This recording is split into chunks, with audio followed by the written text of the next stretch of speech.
নজর রাখবো পরবর্তী সংবাদে।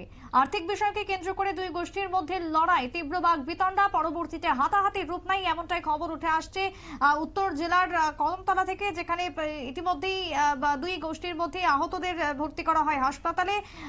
চিকিৎসাধীন রয়েছেন বর্তমানে আহতরা। তবে চুড়াইবাড়ি হাসপাতাল সেখানেই চলছে তাদের, দুঃখিত, ধর্মনগর জেলা হাসপাতালে বর্তমানে চিকিৎসাধীন। কদমতলা এই ঘটনাকে কেন্দ্র করে দুই গোষ্ঠীর সংঘর্ষে রীতিমতো উত্তপ্ত চুড়াইবাড়ি থানার পুলিশ ঘটনাস্থলে। কি বক্তব্য শুনুন। কোন gate? Sensex gate. Syntax gate.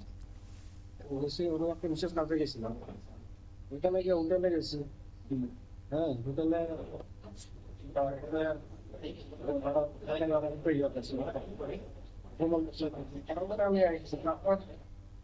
আপনারা শুনলেন অভিযোগ। চুড়াইবাড়ি থানায় ইতিমধ্যেই ঘটনার মামলা দায়ের করা হয়েছে। তবে আর্থিক লেনদেনকে সামনে রেখেই নাকি দুই গোষ্ঠীর মধ্যে এই প্রাথমিকভাবে লড়াইয়ের বা ঝামেলার সূত্রপাত বলে খবর। তদন্তে চুড়াইবাড়ি থানা। ছোট্ট বিরতির পর ফিরছি, সঙ্গে থাকুন।